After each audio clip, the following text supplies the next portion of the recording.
So hello students, how are you all? जय Hind to all of you. आज का जो डिस्कशन होने वाला है उन स्टूडेंट्स के साथ जो कि क्लास 11th में अभी पहुंचे हैं। अपनी प्रिपरेशन को आपको कैसे करना चाहिए, किन बुक्स को आपको फॉलो करना चाहिए, क्या वो गलतियां हैं जो आपके सीनियर्स ऑलरेडी करते हैं हर बार और हर बार रिग्रेट फील करते हैं, और क्या वो चीज़ें हैं जिनको टॉपर इस क्लास 11 से स्टार्ट करता है और फ्यूचर में टॉपर कहलाता है। कॉम्पिटिटिव एग्जामिनेशन जो आपके होने वाले होते हैं, जेई, नीट, डिफेंस, एनडीए, जो भी आप प्रिपरेशन कर रहे हो, उनकी प्रिपरेशन में आपको किस तरीके से अभी का जो ये टाइम है ये आपको मदद दे सकता है, इन कुछ टॉपिक्स को मैं आपके साथ इस सेशन में डिस्कस करने वाला हूँ। देखिए स्टूडेंट, टाइम जो है ना वो बड़ा ही इंपॉर्टेंट है ये वाला। ऐसा बहुत बार देखा गया है कि जो स्टूडेंट फर्स्ट क्लास से लेकर 10th क्लास तक टॉपर रहा हो वो 11th क्लास से एकदम पलट जाता है, और जो स्टूडेंट कुछ एवरेज रहा हो या बहुत अच्छा एकेडमिक्स में ना रहा हो 10th तक, लेकिन वो 11th के बाद एकदम से अलग ही किस्म का हो जाता है, तो काफ़ी एक चेंज देखने को मिल जाता है। उस समय ऐसा लगता है ऐसा क्या हो गया। तो वही कुछ ऐसा ही कुछ इस क्लास 11th में होता है। 10th में 86 लाने वाला 12th आने तक 68 में आ जाता है, ऐसा भी कभी होता है। और कभी 68 वाला 96 भी ले आता है 12th में, ऐसा भी होता है। बात सिर्फ मार्क्स की नहीं होती, कुछ उसमें इस प्रकार के चेंजेस जरूर होते हैं जिसके कारण उसका ये रिजल्ट रिफ्लेक्ट होता है। तो कुल मिलाकर क्लास 11 से बच्चा बिखर जाता है या फिर निखर जाता है, मैं ऐसा कहना चाहता हूँ। अब वो कुछ छोटी छोटी बातें क्या होनी चाहिए जिनको आपने फॉलो करना चाहिए, प्लीज़ उन्हें सुन लें। ये जेन्युइन बातें जो मैं आपके साथ डिस्कस कर रहा हूँ, और पहले एक काबिल तारीफ बात रहेगी कि अगर आप इस सेशन को पूरा देख सकें तो, क्योंकि जो स्टूडेंट में वो वाले ट्रेड्स ही नहीं होंगे, मैं इंटेलिजेंस की बात नहीं कर रहा, वो इम्पॉर्टेंट नहीं है, वो आ जाती है, लेकिन कुछ चीज़ें जो ज़रूरी होती हैं लर्निंग के लिए वो होती हैं कुछ पेशेंस, कुछ थोड़ा सा हार्डवर्क, कुछ थोड़ा सा एक डिवोशन। इन जैसी कुछ छोटी छोटी चीज़ों का जब इंग्रेडिएंट जब मिलते हैं तो ही एक सफलता मिल पाती है आप लोगों को। तो मैं डिस्कस करने वाला हूँ कि क्लास 11th में आपको सबसे पहले मैं बताता हूँ कि क्लास 11th में अगर आप आए हैं, आपको अपना एक बैकग्राउंड एक्सट्रीम चेंज चूज़ करने का एक मौका मिला होगा। मैं बेसिकली जो साइंस बैकग्राउंड के स्टूडेंट हैं उनको डील करता हूँ, या फिर कॉमर्स बैकग्राउंड के वो स्टूडेंट जो कि मैथमेटिक्स रखते हैं उनके साथ मेरा डिस्कशन होता है। यानी कुल मिलाकर फिजिक्स, केमिस्ट्री, मैथमेटिक्स में मैं स्टूडेंट्स को गाइड करता हूँ, क्योंकि इसमें मेरा पास्ट ईयर का एक्सपीरियंस है और मेरे भी सब्जेक्ट अपने टाइम पर यही रहे थे। मैंने बीएससी करा है फिजिक्स, केमिस्ट्री, मैथमेटिक्स से, मैंने मास्टर्स की है फिजिक्स के साथ, तो मेरा एक्सपीरियंस है साइंस बैकग्राउंड के साथ। इसीलिए मैं आपके साथ चीज़ें डिस्कस कर रहा हूँ, और पिछले कई 6-7-8 सालों का मेरा लर्निंग टीचिंग एक्सपीरियंस है बच्चों के साथ जो कि इसी बैकग्राउंड से आते हैं, जैसे आप अभी आ रहे हैं 10th क्लास से। तो 12th क्लास के स्टूडेंट्स को मैथमेटिक्स वगैरह, 11th क्लास को पढ़ाना, फिजिक्स पढ़ाना, और एनडीए के स्टूडेंट्स को प्रिपरेशन कराना उनके एग्जामिनेशन के लिए जो उनका एंट्रेंस होता है उसके लिए, ये मेरा काम होता है। मैं चाहता हूँ कि वो बातें जो मैं किसी भी स्टूडेंट से कहना चाहता हूँ कि वो समय रहते अगर समझ जाए तो इन बातों को ज़रूर सुन लें, फ़ायदे में रहेगा। अभी मेरे अंडर में कुछ ऐसे स्टूडेंट्स ज़रूर हैं जो कि आप ही की तरह हैं, जो कि 11th में भी आए हैं। वो कोई कोई उनमें जेई की प्रिपरेशन कर रहा है, और कोई उनमें डिफेंस की प्रिपरेशन कर रहे हैं, और कुछ बच्चे उनमें नीट की प्रिपरेशन कर रहे हैं। ऐसे कुछ कुछ चुनिंदा बच्चे मेरे पास मौजूद हैं जो कि 10th क्लास जस्ट होते ही 11th क्लास से अभी चीज़ों को तैयार कर रहे हैं। जो 11th जिनका हो चुका है 12th में पहुंच गया, ऐसे तो खैर बहुत है जो कि लेकिन जो फिक्स्ड है बहुत कम जो रेशियो में होता है, जो मैं मानता हूँ एक्सेप्शनल स्टूडेंट है। ऐसे कुछ स्टूडेंट जो 10th क्लास खत्म होते ही 11th की स्टार्टिंग से प्रिपरेशन कर रहे हैं, ये स्टूडेंट ज़रूर फ्यूचर में कुछ बहुत अच्छा करेंगे। होता क्या है, सबसे पहला काम है आपका स्ट्रीम को चूज़ करना, और दूसरी इंपॉर्टेंट बात है कि जो पास्ट ईयर में कुछ निगेटिविटीज़ रही होंगी उनको अवॉइड करना। हो सकता है कि आपको उस प्रकार की फैकल्टी ना मिली हो जो उसको आप डिज़र्व करते हो। तभी मैंने कहा कि कभी कभी क्या होता है, 10th क्लास तक बच्चा बहुत अच्छा भी नहीं होता है, 11th में बहुत अच्छा इंप्रूवमेंट कर लेता है, क्योंकि उसने 10th क्लास तक जितना कुछ पढ़ा होता है अपने दम पे पढ़ा होता है। ये एक बिटर ट्रूथ है। मैं बुराई नहीं करना चाह रहा कि जहाँ वो पढ़ता था एजुकेशन सिस्टम या जो कुछ बात है, लेकिन कभी सिचुएशंस इस तरह की हो जाती हैं, वो किसी से इंटीरियर इलाके में रहते हैं जहाँ पर अच्छी फैसिलिटीज़ अवेलेबल नहीं है, अच्छा एजुकेशनल फैकल्टीज़ मौजूद नहीं है, चीज़ों को पढ़ाने का पैटर्न जो है वो क्लियर नहीं है, उसमें चीज़ों को याद करने जैसी चीज़ों को वहाँ पर फोकस किया जाता है, और वो बच्चे की मेंटालिटी इस तरह की थी नहीं। वो चीज़ों को समझ समझ के ही करना चाहता था, लेकिन उस तरह के माहौल में वो अपने आप को अच्छे से डेवलप नहीं कर पाया।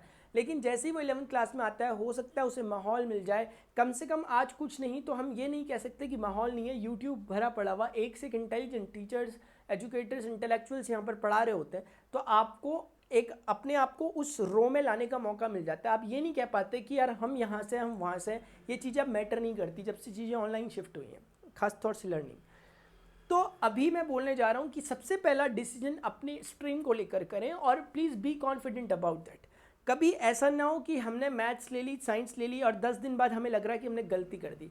ऐसा हर बार लगता है, बहुत बार लगता है। मैंने जो है बोर्ड लिया, जब मैंने बोर्ड लिया तो फिर मुझे कुछ टाइम बाद जब मैं इसमें कंफर्टेबल फील नहीं कर रहा था, मैं लिख रहा था, मुझे समझ नहीं आ रहा था कि यार ऐसा, मतलब अनकंफर्टेबल महसूस कर रहा था। मुझे लगा कि एक बैड डिसीजन था मेरा ये बोर्ड लेना।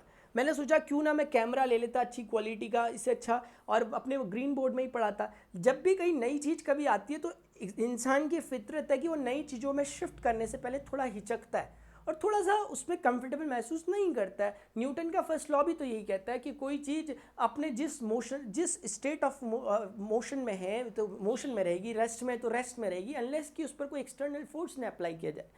अब इंतजार ना करें कि कोई आप पर फोर्स लगाए, कोई आपके पेरेंट्स आपको फोर्स करें कि भैया मैथ्स ले लिया, पढ़ो पढ़ो। इससे अच्छा वो फोर्स खुद अपने आप जनरेटेड फोर्स हो, यानी कि वो एक तरह का आप ही से सेल्फ इंड्यूस्ड फोर्स हो, यानी कि आप खुद चाहें। अब आप बोलें कि नहीं यार गलत नहीं है, क्योंकि बहुत लोग, जैसे मैं ही बता रहा हूँ, मैं बोल रहा हूँ कि ऐसा हो लगता है शुरुआत में, कभी कभी लग सकता है आप अपने डिसीजन से सेटिस्फाई ना हो, लेकिन मैं कहूँ तो आपने बहुत बेहतरीन डिसीजन लिया अगर आपने साइंस बैकग्राउंड चूज़ किया। बैकग्राउंड कोई भी हो, सारे अपने आप में एक महारत हासिल करने वाले बैकग्राउंड है, वो सबके सब एक बीज है। अगर आपने कॉमर्स बैकग्राउंड लिया, आप में एक बहुत बड़ा सीए, एक बहुत बड़ा आप पे एक इकोनॉमिकल एक जो एक्सपर्ट होता है वो बनने की संभावनाएं हैं।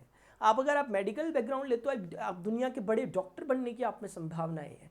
आप मैथमेटिक्स बैकग्राउंड लेते हो, बहुत बड़ा इंजीनियर बनने की आप में संभावनाएं हैं। सिर्फ संभावनाएं हैं, वैसी ही संभावनाएं जैसे कि हर एक बीज में पेड़ बनने की होती है। बन तो हर बीज पेड़ सकता है, लेकिन हर बीज पेड़ बनता नहीं। उनमें से कुछ ही बनते हैं जो उन जरूरी रिक्वायरमेंट्स और उन जरूरी प्रोटोकॉल्स को फॉलो करते हैं जो जरूरी हैं एक बीज के पेड़ बनने में।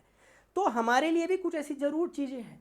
हो सकता है क्लास 11th में सबसे इंपॉर्टेंट बात कि स्टूडेंट कभी कभी, मैं जो कहना चाहता हूँ आपसे खुल के कहना चाहता हूँ, थोड़ा टॉपिक जरूर लेंदी होगा क्योंकि मैं बार बार नहीं कहना चाहता, इसमें एक बार ही कहूँगा जो कहूँगा।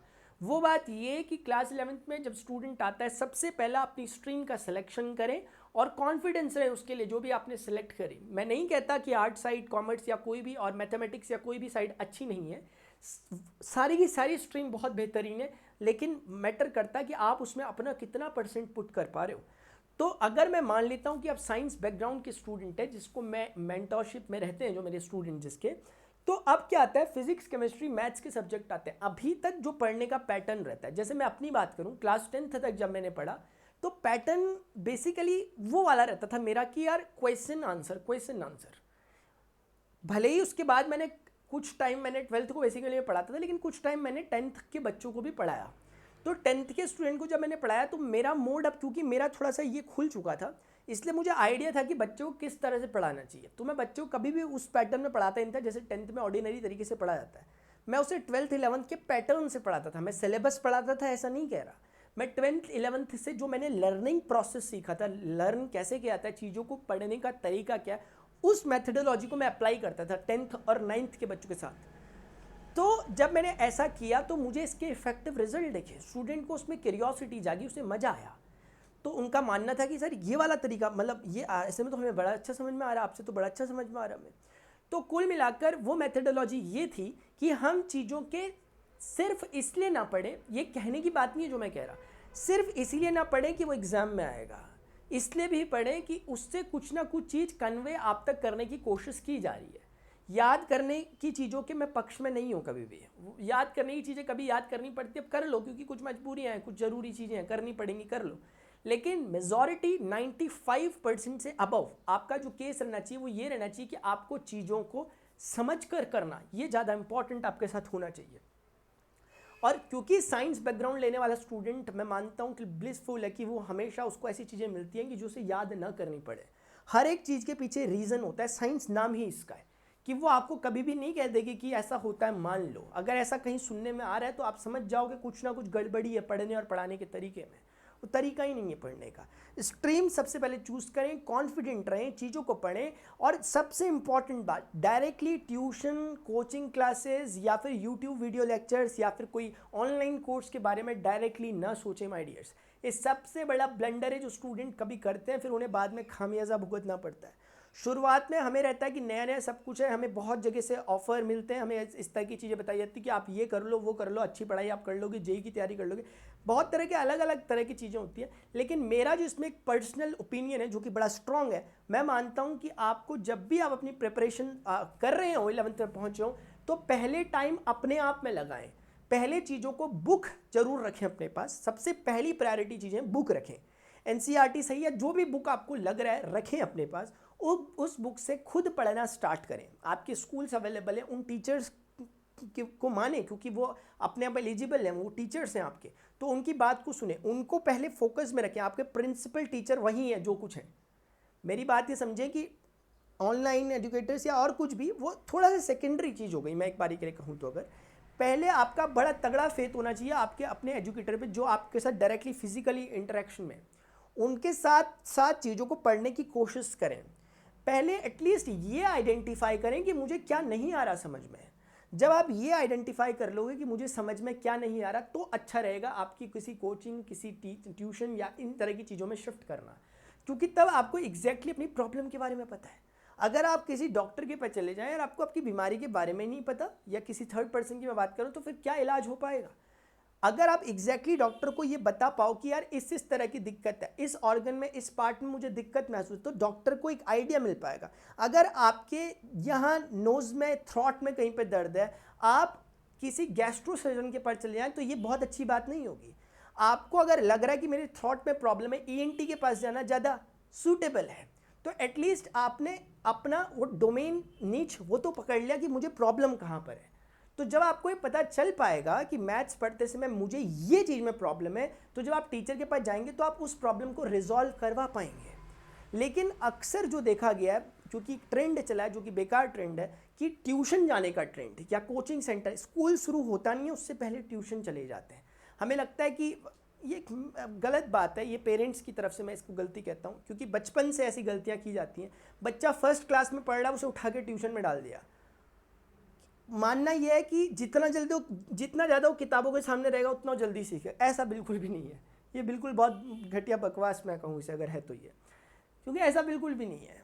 क्योंकि असल में बच्चा उस दौरान, उस पीरियड में रहता है कि वो अपने एनवायरनमेंट से ज़्यादा चीज़ों को सीख लेता है, और उसके लिए स्कूल के जितने आवर्स डिसाइडेड है वो मोर देन इनफ है। उसके बाद भी अगर आप उस पर प्रेशर डाल के और चीज़ें कर रहे हो तो कोई फ़ायदा नहीं है। 1 लीटर के बर्तन में 1 ही लीटर पानी डाला जा सकता है, आप बाल्टी भर के डालने लग जाओ तो ओवरफ्लो ही करेगा, रिजल्ट कुछ आएगा नहीं, पानी बर्बाद ही होगा। तो मैं वही कहना चाह रहा हूँ कि अगर कोई बच्चा है, छोटा बच्चा है, या फिर आप ही क्यों ना, आप भी छोटे ही बच्चे हैं, चिंता मत करो, तो इसीलिए मैं कहना चाह रहा हूँ कि आप कोचिंग पर एकदम से रिलाई ना करें। कोचिंग पर जाएं, मैं कह रहा हूँ गलत बात नहीं है, लेकिन तब जब आपको एग्जैक्टली पता हो कि आपका वीक पॉइंट क्या है और क्यों आप कोचिंग जा रहे हो। सिर्फ टाइम पास करने के लिए नहीं कि कोचिंग चले गए, 10 मिनट पहले एक बैच अंदर खड़ा है, हम बाहर बैठ के बातचीत कर रहे हैं, फिर कोचिंग खत्म ही बाहर आके बातचीत कर रहे हैं, चले गए। ये 2-3 साल जो रहते हैं, ये हर स्टूडेंट के रहते हैं, ये इसी तरीके से गुजरते हैं बेचारों के। 10th जाता है, 11th जाता है, 12th जाता है, कॉलेज आता है, कॉलेज करते हो, फिर क्या धीरे धीरे सब बिखरने लग जाते हो, सारे दोस्त इधर उधर होने लग जाते हो। अच्छी बात है दोस्ती वगैरह सब कुछ, लेकिन समय के साथ ये चीज़ें फिर निकलती रहती हैं। फिर लास्ट में आप एक ऐसे मुहाने पे खड़े हो जाते हो जहाँ पे आप अकेले होते हो। फिर क्या करोगे, सवाल ये है, फिर क्या करोगे। फिर कोई नहीं रहता साथ, दोस्त भी नहीं रहते। रहेंगे दोस्त, लेकिन कितना रह लेंगे, क्या करोगे दोस्तों के साथ रह के। अच्छी बात है दोस्ती रखो, मैं ये नहीं कह रहा दोस्ती मत करो, दोस्ती करना बहुत अच्छी बात है। कृष्ण सुदामा जैसी दोस्ती करें, श्री कृष्ण और सुदामा जैसी, श्री कृष्ण अर्जुन जैसी, दुर्योधन और कर्ण जैसी दोस्ती जरूर कर लें। लेकिन ये ध्यान रखें कि आप अभी उस जगह पर भी हैं जहाँ पर आपका कैरियर डिसाइड करता है। इसीलिए एक बात और कहना चाहूँगा, आपकी दोस्ती किससे, ये भी ध्यान रखें। ये बहुत इंपॉर्टेंट पॉइंट है। ये इंपॉर्टेंट पॉइंट इसलिए है क्योंकि आपको ये ध्यान रखना ज़रूरी है कि आप किस तरह के सर्कल में हैं। जिस तरह के सर्कल में आप होते हैं वो सर्कल डिसाइड करता है आपका फ्यूचर।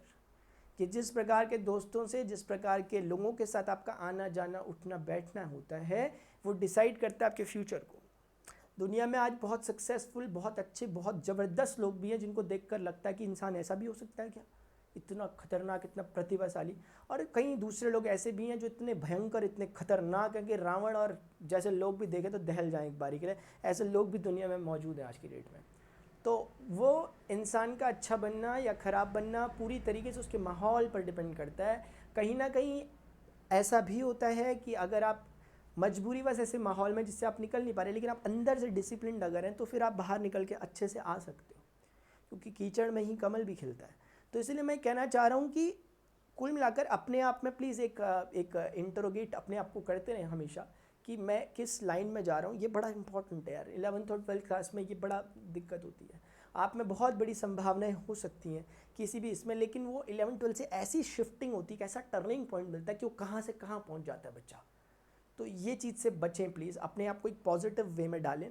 आपके पेरेंट्स जो आपको कह रहे हो, आपके जो टीचर्स कह रहे हो, मान के चल लो कि ये सही कह रहे हैं। इनके अलावा बहुत कोई एक ऐसा इंसान हो सकता है जो आपको सही, मैं भी सही कह रहा हूँ अभी, चिंता मत करो, मेरी बात भी सुन लो।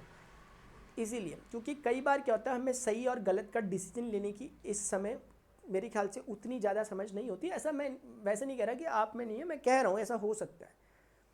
तो ज़्यादा भावनाओं में बहकर या ज़्यादा इधर उधर की चीज़ों में बहकर या ज़्यादा रील्स जैसी चीज़ों को फॉलो कर कर, यानी पिक्चर्स वगैरह, मूवीज़ वगैरह, इनके इन्फ्लुएंस में ज़्यादा आकर अपने आप को दिक्कत में न डालें। क्योंकि आप आए दिन पढ़ते होंगे इस तरह के केसेस भी आते हैं कि बच्चा 16 साल का, 17 साल का, 18 साल का ऐसी ऐसी घटनाओं को अंजाम दे रहा है, क्योंकि वो ज़्यादातर वो इतना ज़्यादा गैजेट्स के साथ इन्वॉल्व हो चुका है कि उसे रील्स और रियलिटी में फ़र्क नहीं पता चल रहा कि क्या क्या है। तो इस बातों को भी प्लीज़ आप अपने उसमें सबकॉन्शियस में बैठाने लगें धीरे धीरे। अपने लक्ष्य को निर्धारित करें। जब तक आपके पास एक एम नहीं है तब तक आप बहुत अच्छा कुछ नहीं कर सकते यार। जब तक आपके पास एक प्रॉपर डायरेक्शन नहीं है, एक लक्ष्य नहीं है, तो लक्ष्य के लिए ही इंसान जीता है असल में। कोई भी जीता, हर कोई आज बड़ा से बड़ा सक्सेसफुल पीपल है ना, वो लक्ष्य विहीन नहीं है। अगर आप किसी एक सक्सेसफुल आइडेंटिटी का नाम लेना चाहते हैं, इंडिविजुअल का, पूरे वर्ल्ड में, दुनिया में, मैं नाम नहीं ले रहा, आप सोच लो किसी का भी, ऐसा नहीं हो सकता कि उनके पास एम नहीं है। एमलेस इंसान फिर व्यर्थ है, उसका कुछ नहीं हो सकता, वो जोश नहीं होता उसमें, फिर वो फिर गिरता रहता है। जब तक आप में एक एम है, जब तक आपकी आंखें टक गई है एक जगह, तब तक आप अच्छा चल सकते हो, तब तक आप अच्छे तरीके से सर्वाइव कर सकते हो।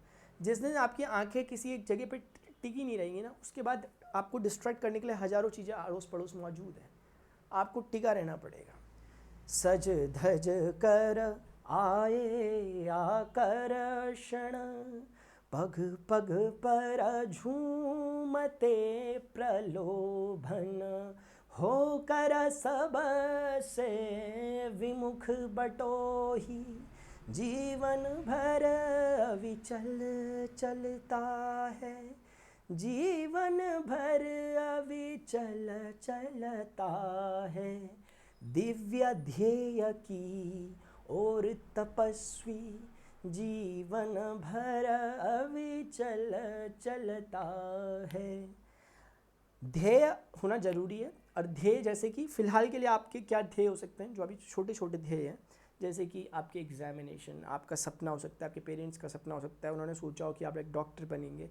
बुरी बात नहीं है, पेरेंट्स के सपने को भी आप साकार कर सकते हैं। आपका भी थोड़ा बहुत रुझान है डॉक्टर बनने पे, इंजीनियर बनने पे, एक ऑफिसर बनने पे, एनडीए या कुछ भी, तो इस तरह की एम्स के लिए अभी से धीरे धीरे छोटे छोटे प्रयास करें। क्लास 11 के स्टूडेंट हैं, आप कर सकते हैं। अगर आप इंजीनियरिंग बैकग्राउंड से रिलेटेड पीसी में आपने ली होगी, आप धीरे धीरे फिजिक्स केमिस्ट्री मैथ्स पढ़ना स्टार्ट करें। जरूरी नहीं है आप IIT JEE लेवल के क्वेश्चन अभी से करें, पहले 11-12 को धीरे धीरे कवर करने की कोशिश करें। टीचर्स के साथ एजुकेशनल प्लेटफॉर्म बहुत से मौजूद हैं, वहाँ से दूसरों के बहकावे में मत आएँ। किसी ने कहा ये टॉपिक सरल है, किसी ने कहा ईजी है, किसी ने कहा टफ है, उसकी बातों में ना आए, खुद रियलाइज़ करें और खुद का एक अपना कंक्लूजन निकालें।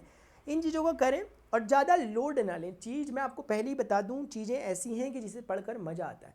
अगर आप पढ़ते पढ़ते अपने आप को डिप्रेस्ड महसूस करो, स्ट्रेस्ड महसूस करो, तो मान लेना कि आप एक गलत तरीके से चीज़ों को पढ़ रहे हो, आप एक सही तरीका अप्रोच फॉलो नहीं कर रहे, इसलिए तकलीफ है।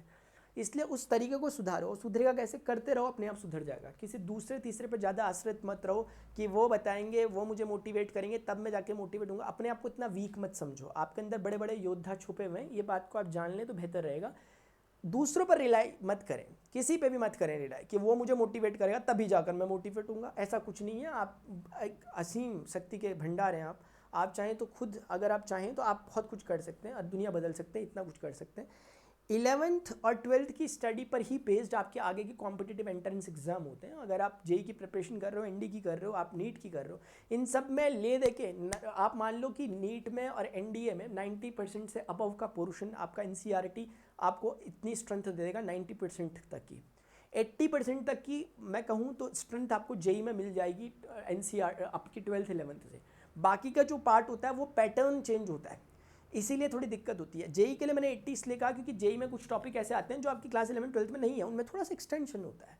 एनडी जैसे में एग्जैक्टली आपके टॉपिक उतने के उतने ही आते हैं, नीट में उतने के उतने ही आते हैं, तो आपके लिए मुश्किल नहीं होता। लेकिन थोड़ा 11 जेई वगैरह में थोड़े से टॉपिक 2-4 बढ़ जाते हैं किसी चैप्टर में, तो उन टॉपिक को हम कवर कर लेते हैं अगर हमने पहले से बेसमेंट अपना क्लियर रखा होता है। इसलिए 11th और 12th को बहुत अच्छे से कवर करें प्लीज़। और अगर आप 11th में रहकर ही पढ़ाई स्टार्ट करो बहुत बेहतरीन है। अक्सर गलतियाँ क्या होती है, बच्चे जो होते हैं जो थोड़ा सा लेट में समझते हैं, लेट में संभलते हैं, वो क्लास 12th में आकर पढ़ाई स्टार्ट करते हैं कंपटीशन के लिए। गलत तो नहीं है, खैर चलो अभी भी जाग गए ठीक है, लेकिन अगर सोचो आप 11th में होकर पढ़ाई स्टार्ट करो, कितना तगड़ा एडवांटेज लोगे आप उनसे। आप नहीं लोगे चिंता मत करो, भीड़ खड़ी है पीछे। आप नहीं सुन रहे मेरी बात या आपको नहीं समझ में आ रही, कोई दिक्कत नहीं है, भीड़ पीछे खड़ी है लाखों की संख्या में, और एलिमिनेट होना है बहुत बच्चों को, हो सकता है वो आप ही हो। अब आप पे डिपेंड करता है कि आप अपने को एलिमिनेशन वाले स्टूडेंट पर रखना चाहते हो या सिलेक्टेड स्टूडेंट्स की कैटेगरी में रखना चाहते हो। उसके अकॉर्डिंग आपको अपनी प्रिपरेशन को धीरे धीरे करते रहना पड़ेगा। तो ये कुछ बातें स्टूडेंट जो मैं चाहता था आपसे करूं। रही बात आपको, आपके पास आज की डेट में यूट्यूब जैसा एक बहुत बढ़िया प्लेटफॉर्म मिला हुआ है जिसमें काफ़ी कंटेंट फ्री में रहता है। ऑनलाइन स्टडी का आपके पास एक बहुत बेहतरीन मौका है। प्रणव पांडे मेरा नाम है जिसको आप अभी सुन रहे हैं। प्रणव पांडे यूट्यूब चैनल में ही आप मुझे सुन रहे हैं। यहाँ पर मैंने 11th-12th के बच्चों के लिए बहुत कुछ मटेरियल तैयार किया है फिजिक्स केमिस्ट्री के। मोर देन 1300 वीडियो लेक्चर्स पिछले 2017 से मैं पढ़ा रहा हूँ। तो इसमें स्टूडेंट का एक अपना अच्छा एक मोटिव रहता है। मेरा अभी तक का क्या एक्सपीरियंस है, मैंने ज़्यादातर वैसे 11th के लिए मैंने कंटेंट बनाया, लेकिन वो 12th पर मैं फोकस्ड था ज़्यादातर। तो 12th के स्टूडेंट को मैं पढ़ाता था, फिर 12th के स्टूडेंट कुछ हो गए पर फिर वीडियो लास्ट में जाता है जब एग्जामिनेशन आता है तब वो कहते हैं कि सर हम आपको लेट में आपका चैनल हमें मिला, वरना हम अच्छा कर लेते, 11th में मिलता है सब बातें। इसलिए मुझे लगा कि गलती मेरी भी है, मुझे 11th क्लास से ही बच्चों पर ध्यान देना चाहिए। इसलिए 11th क्लास से ही मैं एक बार चाह रहा हूँ कि मैं सिलेबस पढ़ाना स्टार्ट करूँ फिजिक्स और एटलीस्ट मैथमेटिक्स को तो पहले कवर करें, फिर केमिस्ट्री को हम देखेंगे। तो फिजिक्स और मैथमेटिक्स को मैं चाहता हूँ कि 11th क्लास के स्टूडेंट को मैं पढ़ाऊँ ताकि एक असल में रियल वे ऑफ लर्निंग आपको समझ में आए कि कैसे करके अपने को पढ़ना चाहिए। तो आप लोग कमेंट बॉक्स में बताना मुझे, ये एक बड़ी मानने वाली बात होगी कि आपने यहाँ तक वीडियो को सुना है। जानता मैं भी हूँ बातें कि यार 10 मिनट का, 5 मिनट का, 2 मिनट का एक ट्रेंडी वीडियो बना दिया जाए, लेकिन उस ट्रेंडी में वो कंटेंट कैसे आएगा। अगर मुझे 10 लीटर पानी चाहिए तो डालना है, तो मुझे बर्तन भी 10 ही लीटर का चाहिए होगा। अगर मुझे बातें इस लेवल की आपके साथ करनी है तो मुझे टाइम ऑब्वियसली चाहिए होगा, इसलिए मैंने लिया। तो अभी जो स्टूडेंट ने यहाँ तक मुझे सुना वो नीचे ज़रूर बता देना, क्योंकि वो मेरी डायरी में सबसे पहले नोट होने वाले बच्चे हैं जो कि सच में भविष्य में कुछ कर सकते हैं। फिलहाल मेरी जो क्लासेस की टाइमिंग है, स्पेशल क्लास एक होती है अनअकैडमी लर्निंग प्लेटफॉर्म पे। मैं एज ए एडुकेटर हूँ एनडीए कैटेगरी के लिए। एनडीए के स्टूडेंट जो प्रिपरेशन कर रहे हैं, जैसे कि मैंने आपको कहा, बहुत से बच्चे हैं जो अभी से क्लास 11th में अभी पहुँचे हैं, वो अभी से प्रिपरेशन करें। लास्ट ईयर के बच्चे भी ऐसे थे, अब वो 12th में हो चुके हैं। तो अब वो बताओ कितना तगड़ा एग्जाम को फोड़ देंगे, क्योंकि क्लास 12th में जो पहुँच रहे हैं ना अभी, वो बच्चे मेरे से 11th से पढ़ रहे हैं और उन्होंने 12th का सिलेबस ही खत्म कर दिया मैथ्स का। तो मैथ्स की तो उन्हें दिक्कत ही नहीं। तो आप स्पेशल क्लासेस जो रहती हैं इसमें आ सकते हो। अनअकैडमी लर्निंग ऐप को डाउनलोड करना, PRAN31 को एज अ रेफरल कोड या एज अ इनवाइट कोड आप यूज़ कर सकते हैं ताकि फ्री क्लासेस को आप मेरी ज्वाइन कर सकें। स्पेशल क्लासेस यानी 100% फ्री क्लासेस रेगुलरली चलती है, लाइव क्लास आप आके ज्वाइन कर सकते हैं। मैं आपको एक मजे की बात बताऊं, ऐसे स्टूडेंट पढ़ रहे हैं जो 10th में पढ़ रहे हैं अभी, मैं तो 11th के बच्चों के लिए बात कर रहा हूँ, 10th में पढ़ रहे हैं वो आके पढ़ते हैं मेरे से यहाँ से। अब आप बाकी छोड़ो बातें। प्लस क्लास वो होती है जिसमें आप स्पेशली एनडीए की प्रिपरेशन करना चाहते हो, आप एनडीए के लिए डिवोटी हो, तो उस समय आप प्लस में इनरोल कर सकते हैं अनअकैडमी में अपने आप को, और आप PRAN31 को मैक्सिमम पॉसिबल डिस्काउंट के लिए यूज़ कर सकते हैं। और ये जब शिक्षा हो सही तो परीक्षा की चिंता नहीं, बात तो सही है। इस पर बेस्ड एक अनअकैडमी का एक इनिशिएटिव, एक वर्कशॉप चलाई जा रही है मुंबई, महाराष्ट्र, पुणे में। इसका एड्रेस यहाँ पे दिया गया है, आपको नहीं दिखाई दे रहा होगा, मेरे से बोल देना। अगर आप इस वेन्यू के कहीं आस पड़ोस में रहते हैं तो आपको कोशिश करनी चाहिए कि इस वर्कशॉप को आपको ज्वाइन करना चाहिए, ताकि आप थोड़ा सा चीज़ों को रिलेट कर पाएँ, अपनी आंखों से आप देख पाएँ कि आपके कॉम्पिटिटर किस तरह के हैं, एक्सपर्टीज़ जो हैं, जो अपनी एक्सपीरियंस आपके साथ शेयर करेंगे। ये चलने वाली है आपकी 11 बजे से 4 बजे तक, दिन के 11 बजे से शाम के 4 बजे तक। तो एक बड़ी प्रोडक्टिव होगी, क्योंकि इन 4 से 5 घंटों में आपको उन एक्सपर्टीज़ का एक पूरा एक विज़न दिखाई देगा। विज़न होना बहुत इंपॉर्टेंट है यार। जब आपको एक पूरी चीज़ दिखाई देगी, एक फ्रेम में आपको सारी चीज़ दिखाई देगी कि क्या होता है एग्जाम के बाद, क्या होता है एग्जाम से पहले, क्या होता है, कैसे कैसे होता है, जितना बड़ा आपका आउटलुक बन पाएगा, एक दृष्टिकोण बन पाएगा, उतना बेहतरीन आप कर पाते हैं। तो ऐसी चीज़ों को आपने मिस नहीं करना चाहिए। अगर जिनके पास ये अवेलेबल नहीं है, तो ये जगह अवेलेबल नहीं है, जो दूर रहते हैं वो तो खैर अलग बात है, लेकिन जो अगर नज़दीक रहते हैं, आधा एक घंटा भी अगर आपको थोड़ा सा अपना इन्वेस्ट करना पड़े वहाँ जाने के लिए, तो भी मुझे लगता है आपको करना चाहिए। ठीक है, और कोशिश रहेगी, क्या पता इसका ऑनलाइन बाद में आए तो उसको भी आप देखना। ठीक है, तो स्टूडेंट्स यही कुछ बातें मुझे डिस्कशन करनी थी उन स्टूडेंट्स के साथ जो कि क्लास 11th में भी आए हैं। बातें अभी ख़त्म नहीं हुई, पूरी जर्नी के दौरान क्लास 11th की आपके साथ मेरी बातचीत चलती रहेगी, पढ़ाई हमारी चलती रहेगी आराम से। मेरा मकसद है कि चीज़ों को आपने एक बहुत बेहतरीन तरीके से अंजाम देना चाहिए, और मैं चाहता हूँ कि आप आज से पहले उतने अच्छे ना हो एकेडमिक्स में, लेकिन अब से आप बहुत अच्छे होने लग जाएं। आप मेरे से कल को आके कहें कि हमने आपका वो वाला सेशन देखा था, वो वाला, ये वाला, तब मुझे लगेगा कि हाँ यार, जो मैंने टाइम इन्वेस्ट किया था सोचकर वो काम आया। ऐसा हुआ है मेरे साथ पहले भी, बहुत से स्टूडेंट ऐसे रहे हैं, क्योंकि कई बार मुझे लगता था कि यार मैं इतनी मेहनत जो कर रहा है यार, ये वेस्ट जा रही स्टूडेंट तक पहुंचने वाली, लेकिन बाद में स्टूडेंट बताते हैं कि सर मैं अकेला इकलौता एक बच्चा था अपनी क्लास में मैथमेटिक्स वाला, इकलौता एक स्टूडेंट थी, लड़की थी मैं अपनी क्लास में जो मैथमेटिक्स रखती थी, मैंने आपके लेक्चर से पढ़ा, बहुत अच्छा आया। कुछ बताते हैं, अलग अलग तरह के अपने स्टूडेंट्स के एक्सपीरियंस होते हैं जो मुझे सच में मोटिवेट करते हैं इस तरह की बात आपसे बोलने के लिए। अभी के लिए स्टूडेंट्स इतना ही, किसी को कोई प्रॉब्लम हो तो प्लीज़ मुझे ज़रूर कमेंट सेक्शन में बताएं। अभी के लिए इतना ही, मिलते हैं अपने नेक्स्ट सेशन में। Till then goodbye, see you, take care, जय हिंद, बाय बाय।